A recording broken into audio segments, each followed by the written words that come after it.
Rate of reaction जो होता है वो डायरेक्टली प्रोपोर्शनल होता है कंसंट्रेशन ऑफ रिएक्टेंट्स के। तो ये हमने dx/dt हमारे पास क्या है, रेट है। किसी भी रिएक्शन का जो रेट होता है उसको हम लिखते हैं dx/dt। ठीक है, तो हमने इसको इस तरीके से लिख लिया। तो dx/dt is equal to k into a minus x का स्केयर। ये a माइनस एक्स 2 बार है तो इसका हमने स्केयर ले लिया, और c माइनस एक्स हमने लिख लिया आगे सेपरेट ऐसे ही। ठीक है, तो ये हमारे पास रेट का डिफरेंशियल एक्सप्रेशन आ गया। ठीक हो गया। अब हम इसको आगे लेके चलते हैं। अब हम क्या करते हैं, वेरिएबल्स को सेपरेट करते हैं। वेरिएबल्स को कैसे सेपरेट करते हैं भाई, यहाँ पे इसको मल्टीप्लाई हो रहा है, इधर ला के डिवाइड कर दिया, इधर आ गया हमारे पास, और ये डी टी इधर डिवाइड हो रहा है, इस साइड पे आके मल्टीप्लाई हो गया। दोनों तरफ हमने क्या कर लिया, इंटीग्रेट कर लिया। इंटीग्रेट हम इसलिए करते हैं इसको सॉल्व करने के लिए। अब ये इंटीग्रल रेट ला बन गया। ठीक है, तो अब हमने इसको क्या किया है, इंटीग्रेट किया।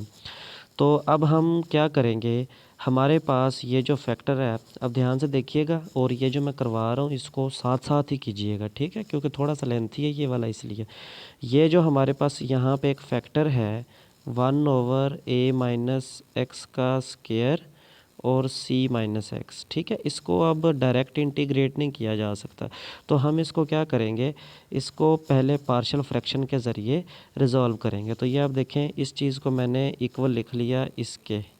ठीक है, तो a-x 2 दफ़ा है, यहाँ पे स्केयर है ना, 2 बार है, तो हमने इसको एक बार a के अंडर ऐसे ही सिंपल एक पावर में लिख लिया, लीनियर पावर में लिख लिया, और b के नीचे हमने इसको डबल पावर में लिख लिया। ठीक है, तो जब भी कोई ऐसा केस आए जिसके अंदर एक फैक्टर का स्केयर हो, तो हम उसको ऐसे लिखते हैं 1/a-x प्लस b/a-x का स्केयर प्लस c/c-x। ठीक है, तो हम इसको इस तरह से पार्शियल फ्रैक्शन करते हैं। उसके बाद हम नेक्स्ट चलते हैं। उसके बाद हम क्या करते होते हैं, यहाँ पे जो भी वैल्यू होती है उससे मल्टीप्लाई करते हैं सबको, इसको भी, इसको भी, इसको भी, इसको भी, सबको हम मल्टीप्लाई करेंगे। ठीक है, तो सब के साथ इसको मल्टीप्लाई किया हमने। अब हमारे पास क्या हो गया, हमारे पास ये वाली वैल्यू आ गई, यहाँ पे 1 रह गया। यहाँ पे जब a-x स्केयर c-x से मल्टीप्लाई करेंगे ये फैक्टर रहेगा, यहाँ पे ये रहेगा, यहाँ पे ये रहेगा, मल्टीप्लाई करके देखिएगा आप लोग। ठीक है, उसके बाद हमारे पास a की लीनियर फैक्टर है c-x, हम इसको इक्वल लिखते हैं 0 के, c-x इज़ इक्वल टू 0। तो यहाँ से जो c की वैल्यू आती है वो क्या आती है, x आती है। ठीक है, तो इस c की वैल्यू को हम इस इक्वेशन में हर जगह पे पुट कर देते हैं। इस यानी कि जगह पे x की जगह पे c आ जाएगा, इस x की जगह पे c आ जाएगा, इस x की जगह पे क्या आ जाएगा, c आ जाएगा। ठीक है, तो हमने वैल्यूज़ पुट की, जो कैंसिल होते थे कैंसिल कर दिए। यहाँ से हमारे पास ये वाला एक्सप्रेशन बचता है। तो आगे हमने यहाँ से c की वैल्यू निकाल ली। ठीक है, ये कौन सा c की वैल्यू निकाली है, ये इस वाले c की हमने क्या निकाली है, वैल्यू निकाली। यहाँ पे हमें पुट करनी है। अभी हमें a की वैल्यू भी चाहिए और अभी हमें b की वैल्यू भी चाहिए। तो नेक्स्ट जो हम काम करने वाले हैं वो a की वैल्यू के लिए और b की वैल्यू के लिए करने वाले हैं। उसके बाद जी हम क्या करते हैं, हम इक्वेशन नंबर 2 को रीराइट कर लिया, मतलब ये इक्वेशन नंबर 2 है, इसको हमने क्या कर लिया, दोबारा से लिख लिया। ठीक है जी, इसको हम दोबारा से लिखते हैं। अच्छा जी, तो हम इसको करते हैं मल्टीप्लाई। देखें, इनको आपस में मल्टीप्लाई कर लिया, a-c-a-x प्लस x का स्केयर, ये किया, इसको ऐसे लिख दिया। इसका स्केयर ओपन कर लिया, a square plus b square minus 2ab। ठीक है, इस तरीके से हमने इनको मल्टीप्लाई कर लिया। मल्टीप्लाई करने के बाद हमने क्या किया, ये जो a फैक्टर है इसको अंदर सब से मल्टीप्लाई कर दिया। ये देखें, ये जो b फैक्टर है इसको अंदर सब से मल्टीप्लाई कर दिया, और जो c फैक्टर है इसको अंदर सब से मल्टीप्लाई कर दिया। तो हमारे पास जो एक्सप्रेशन आता है वो ये वाला आता है। ठीक है, अब यहाँ से बड़ा एक इम्पॉर्टेंट काम है। इम्पॉर्टेंट काम इस तरह से है कि हमने अब क्या करना है, हमने फैक्टर्स को सेपरेट करना है। जो जहाँ पे x का स्केयर है उसको सेपरेट करना है, जहाँ पे अकेला x है वेरिएबल उनको सेपरेट करना है, और जो कांस्टेंट्स हैं उनको सेपरेट करना है। इस इक्वेशन के अंदर ये सारे मिक्स हैं। ठीक है, तो हमने इनको क्या करना है, अब सेपरेट करना है। अब हम इसको कैसे सेपरेट करेंगे, देखें, ये वाली जो है ये x का स्केयर है। ठीक है, एक ये x का स्केयर है। ठीक है, और कौन सा है जी, ये दो ही हैं, स्केयर वाले दो ही हैं, मतलब इस पूरी एक्सप्रेशन में एक्स के स्केयर वाले सिर्फ दो फैक्टर हैं, ठीक है। उसके बाद हम एक और उसके बाद हम देखते हैं कि हमारे पास यहाँ से हम कलर चेंज कर लेते हैं। अच्छा जी, ये एक्स वाला है एक फैक्टर, ठीक है। यहाँ पे एक ये एक्स वाला है, उसके बाद एक ये एक्स वाला है, ये एक्स वाला है, और हमारे पास कौन से एक्स वाले हैं, ये चार ही हैं, ठीक है। ये चार एक्स वाले हैं और जो बाकी बचते हैं वो क्या है, कांस्टेंट है, ठीक है।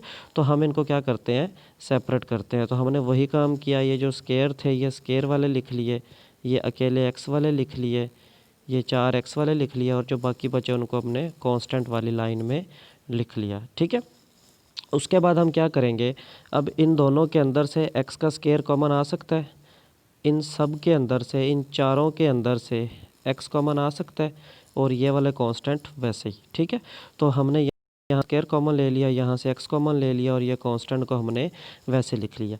अब हमने असल में किया क्या, हमने स्केयर वाले फैक्टर को अलहदा कर दिया, वन वाले पावर यानी कि अकेले एक्स वाले पावर फैक्टर को अलहदा कर दिया, और यहाँ पे जो था हमारे पास कांस्टेंट वैल्यू थी इसको हमने क्या कर दिया, अलहदा कर दिया। अब हमने फैक्टर्स को कंपेयर किया, देखें यहाँ पे एक्स का स्केयर है और यहाँ पे एक्स का स्केयर नहीं है, तो इस साइड पे यहाँ पे अकेला वन है, ठीक है। तो एक्स का स्केयर नहीं है, तो ये ए प्लस सी किसके इक्वल होगा, ज़ीरो के इक्वल होगा।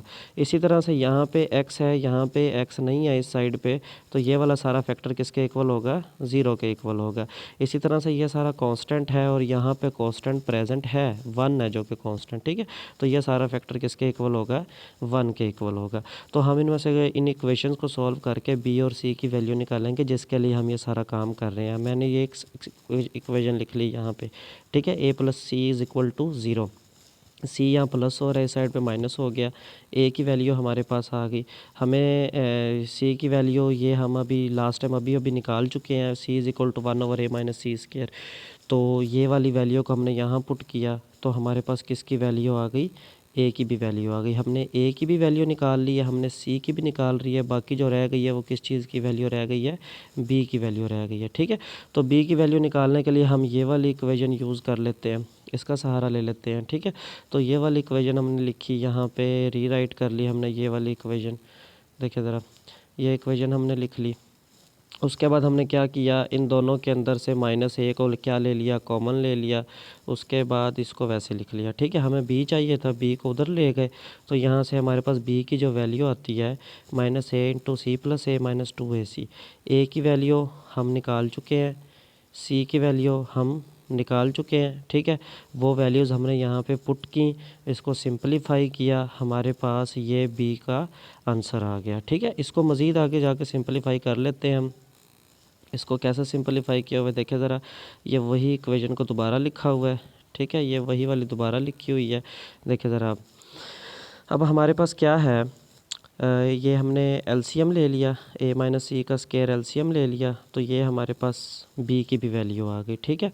नाउ वी हैव, हमारे पास सारी वैल्यूज़ हैं, हमारे पास ए की वैल्यू है, हमारे पास बी की वैल्यू है, हमारे पास सी की वैल्यू है, और हमें उस इक्वेशन में यही तीनों वैल्यूज़ रिक्वायर्ड थी, ठीक है। ए की वैल्यू, बी की वैल्यू एंड सी की वैल्यू।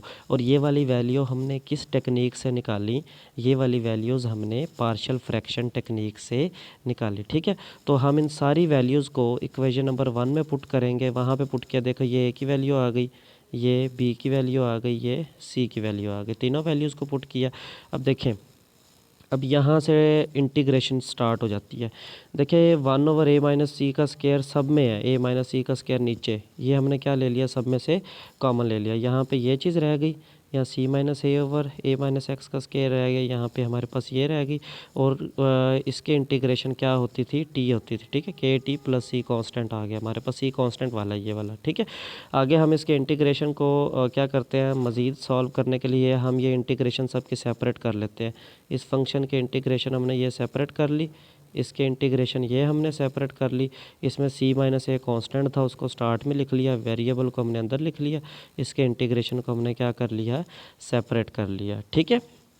उसके बाद उसके बाद हमने एक फार्मूला पढ़ा था, फार्मूला ये था कि इस तरह से लिखा हो, इंटीग्रल ऊपर फंक्शन का डेरिवेटिव हो, नीचे फंक्शन हो, ऊपर डेरिवेटिव हो, नीचे फंक्शन हो, तो उसको हम लिखते हैं नेचुरल लॉग और उसी फंक्शन को वैसे लिख देते हैं। ठीक है, तो ये हमने पढ़ा था।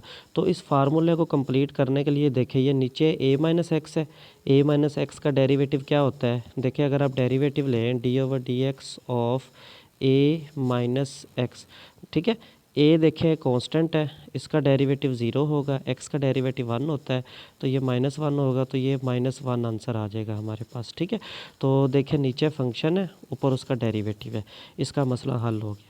उसके बाद जो नेक्स्ट वाला है, सेकंड वाला फैक्टर, इसको देखें हम ज़रा, a माइनस एक्स का स्केयर है, ये पावर ऊपर जाके -2 हो गई। देखिए फंक्शन का साथ डेरिवेटिव होना ज़रूरी है, a माइनस एक्स का डेरिवेटिव -1 है, तो वो नहीं था, हमने बना लिया, -1 से अंदर बाहर हमने क्या कर दिया, मल्टीप्लाई कर दिया। ठीक है, उसके बाद थर्ड वाला था, थर्ड वाले में भी हमें यही चाहिए कि नीचे फंक्शन हो, ऊपर उसका क्या हो, डेरिवेटिव हो। c माइनस एक्स का डेरिवेटिव बनता है हमारे पास -x, तो ऊपर उसका डेरिवेटिव नहीं है, तो हम क्या करते हैं, -1 से मल्टीप्लाई अंदर और बाहर कर देते हैं, हम बना लेते हैं। ठीक है, तो अब हमारे लिए इंटीग्रेशन क्या हो गई है, आसान हो गई है। कैसे, देखें, ये नेचुरल लॉग हो गया, नीचे फंक्शन ऊपर डेरिवेटिव, नेचुरल लॉग हो गया, ये वाला भी नेचुरल लॉग हो गया, नीचे फंक्शन उसका ऊपर उसका डेरिवेटिव। यहाँ पे हमने क्या किया, पावर रूल लगाया, पावर में एक प्लस किया, उसी पे हमने क्या कर दिया, डिवाइड कर दिया। ठीक है, ये सारा हमारे पास फार्मूला बन गया ना, तो पावर में एक प्लस, उसी पे हमने क्या कर दिया, डिवाइड कर दिया। अब इस चीज़ को हमने सिंप्लीफाई कर लिया, कैसे किया, इनको हमने इकट्ठा लिख लिया यहाँ पे, और ये वाला जो चीज़ थी इसको हमने यहाँ पे लिख लिया सिंप्लीफाई करके। ठीक है, उसके बाद नेक्स्ट आते हैं ज़रा, नेक्स्ट अब हमारे पास जो ये एक्सप्रेशन, सॉरी ये एक मिनट, ये एक पेज आगे पीछे हो,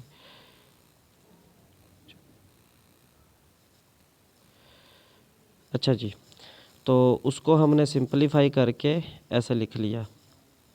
यहाँ पे हमने फार्मूला लगाया ना, पहले हमने पढ़ा हुआ है कि अगर लॉग माइनस हो रहे हो तो वो क्या हो जाते हैं, डिवाइड हो जाते हैं। ठीक है, तो ये हो जाएगा हमारे पास natural log a minus x divided by c minus x. ठीक है, तो और इसको हमने सिंप्लीफाई कर लिया, ये पावर -1 है, ये नीचे आ गई, और ये माइनस और ये माइनस क्या हो गया, प्लस हो गया, तो ये हमारे पास एक्सप्रेशन बचता है, ये वाला।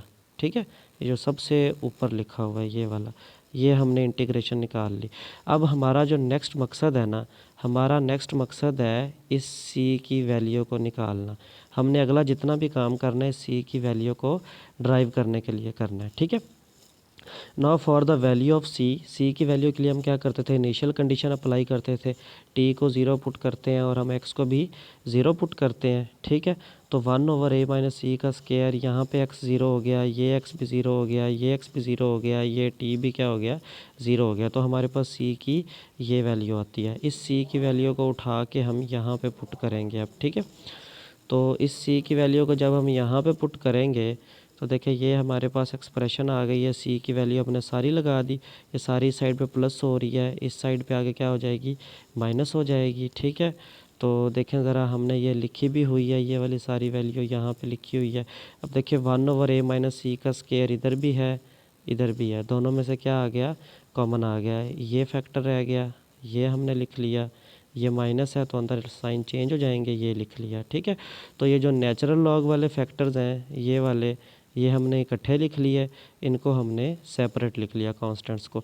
तो यहाँ फिर फार्मूला लग गया कि अगर दो लॉग क्या हो रहे हो हमारे पास, माइनस हो रहे हों, इस तरह की कंडीशन हो, natural log a minus natural log b की कंडीशन हो, तो वो हो जाएगा हमारे पास natural log a over b। ठीक है, हमने इसको डिवाइड करके रीअरेंज कर लिया, ये चीज़ आ गई, c माइनस a इधर भी है, इधर भी है, कॉमन ले लिया, एलसीएम लेके हमने ये फैक्टर निकाल लिया। ठीक है, तो हमें जो फाइनल एक्सप्रेशन मिला है रेट कांस्टेंट के लिए, वो है 1 over t into a minus c का square into natural log c into a minus x divided by a into c minus x plus x over a into c minus a over a minus x. This is the final expression for the rate constant of third order reaction when the initial concentration of two reactants are same. और इसमें जो rate constant k का unit है वो decimetre 6 मोल पर square and पर second, ये इसका क्या है यूनिट है। इसको बच्चे आप साथ साथ सॉल्व कीजिएगा, साथ साथ आप इसे सॉल्व करेंगे तो आपको इसकी समझ आएगी, ठीक है। अदरवाइज़ फिर प्रॉब्लम हो सकती है। अगर कोई किसी बच्चे का क्वेश्चन है तो वो पूछ सकता है। जज़ाकल्लाह जी।